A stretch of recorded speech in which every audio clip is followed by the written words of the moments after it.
Today we are talking about color mixing systems and color matching specific colors for your clients. What to do, what not to do, all of that good stuff. Let's rock and roll.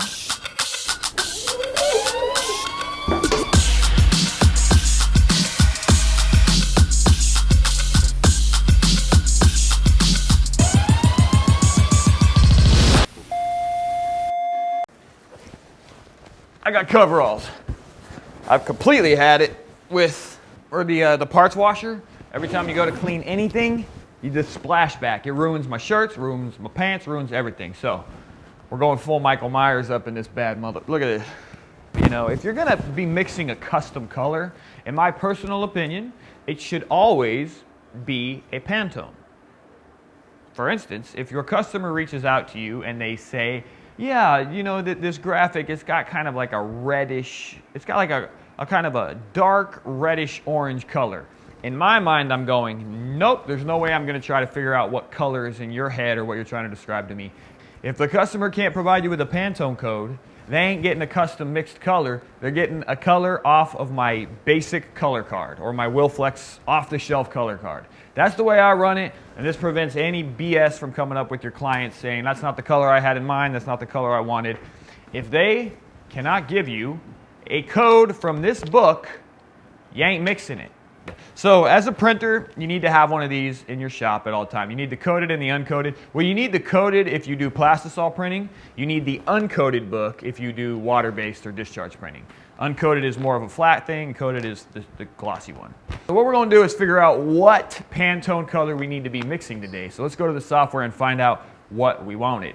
All these shirts are on the way. This is my personal project. 1375C. There's the color we're going to be mixing. The first thing you're going to need to do when it comes to mixing up custom colors is pick an ink mixing system. We use the PC concentrate system from Willflex.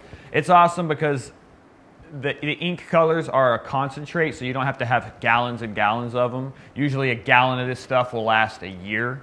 So we use the PC system, but Union has one. I'm sure Rutland and all the other ink manufacturers have some sort of ink mixing system. And then once you've decided on a system, you need to get set up with the colors. The way we did it was we bought the base, and then as we needed the pigments, we would buy them when a custom color came up that needed that particular pigment. So we didn't buy a system. We just bought the pigments when they were needed. And that's the most cost-efficient way to do it to get started. Anyway, all right, so then once you've decided on that, you're going to need to get the software for that ink mixing system. In our case, it's the IMS 3.0. It's a cloud-based mixing system, sort of, but it's also, you got to install it on your Windows PC. That kind of irritates me too, because that means we can't put it on our iPad, which would be ideal.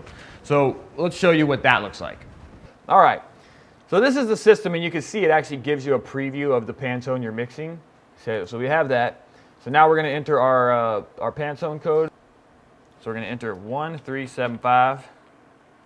See, and there it is. See how it shows me the thing right here? That's pretty cool. You can come up here to print formula label, and it'll set the label up so you have a sticker. So check this out. I'm going to hit print. And now we got a label that we can actually stick on our quart container. You can also orient it to be in landscape mode. Let's head over to the ink mixing station. Oh, geez. What a lot of printers will do is they get their quartz containers, they put their base in here, they put their pigments in here, they stir, and you know, they mix their colors right in the quart container. And we do that, and that's fine, but there were some things that frustrated me about doing it that way, so I came up with a different solution. I'm still working on this. I've tried a dozen different things, but let me show you what the system I use to mix inks and why it's so much easier, especially when it comes to mixing and getting exact measurements. Well, let me show you. Basically, this gram scale is larger than most, and it allows a little bit more weight, so you can have a little bit of a heavier item on here. Now, originally, I tried using this slab I wanted to use this slab of granite, but it's so heavy that it's like it almost zeroes out your gram scale. Actually, this one actually works pretty well, but I'm getting pretty close. Actually, this one does work for this. So technically, we can start using these granite slabs with this gram scale now. But when I first started working with this, this was too heavy. When I first started trying to do this, this was too heavy for the gram scale that I had. So it forced me to start looking for other So it forced me to start looking for other objects that I could sit on here. So this is what I found. All right, the first thing I tried was these glass cutting boards, and these work really well. They're super light, which is the reason I went with them. They're a lot lighter than this granite slab that I had. But, you know, they come with some inherent hazards, thusly dropping, breaking, and slicing you open. A handful of my dudes that were working here at the time would drop these, shatter them, glass was everywhere. You know, so I started looking for another solution. But I still use these, I'm just really careful. We're gonna actually use this today, in today's situation. The next thing I found, which I don't love these, but they're very durable, and these work pretty good, but they don't work as good as the glass because they're not as rigid, but these are just like stainless steel medical trays. And you can put your different ink color pigments in there, and you can still use the spatula to mix inks around, but these aren't as good because there's still some flex in it, which makes mixing it with the spatula is not quite as efficient. And I'll show you what I mean by that here right now. So let's start mixing some colors. We're going to tear this out. We got this down to 0.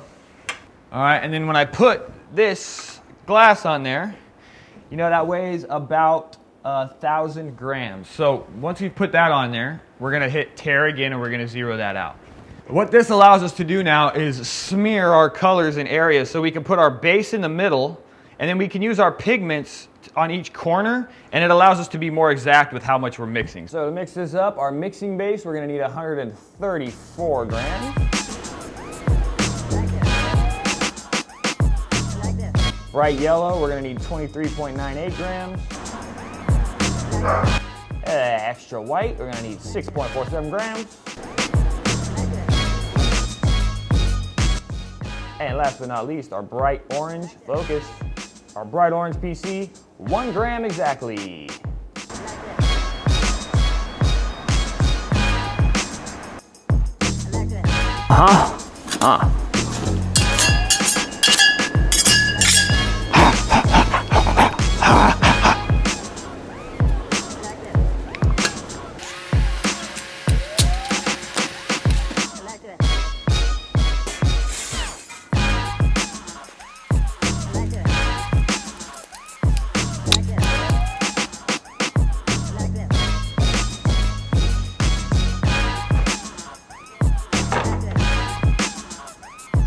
The last thing I got to deal with is this white ink, man, because this shit is basically concrete. I can't do it. There's just no way I can deal with this shit. So I'm gonna dump this.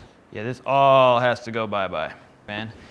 It's just like, you know, it's hot in Arizona, and if ink is allowed to sit here, it just hardens like a rock.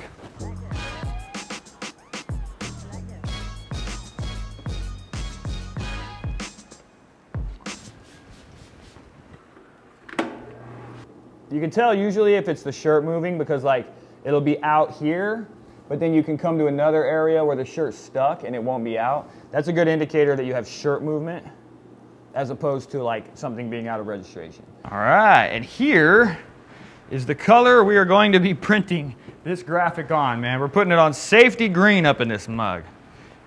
Tennis ball green. So we're gonna go ahead and print the back of these today. We're gonna get that finished up, and then we're gonna move on to the second phase of this. Like this.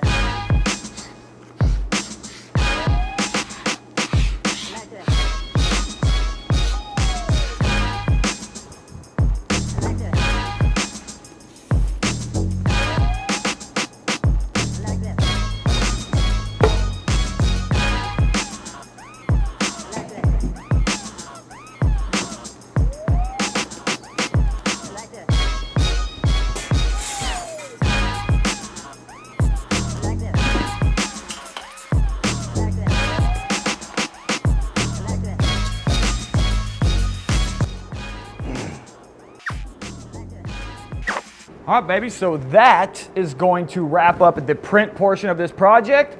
I'm digging the graphic. Shout out again to Krusty in case I decide not to include the first part. She did the graphic for me. I dig her style because it's kind of like, it reminds me of like the Garbage Pail Kids and shit like that, right? So I just was really into it, so I commissioned her to do this graphic for me. So this one is now done. The next step is decorating the front left chest with my new piece of equipment. So stay tuned to learn what that is, how we're going to do it, and watch me fumble my way through figuring that piece of equipment out.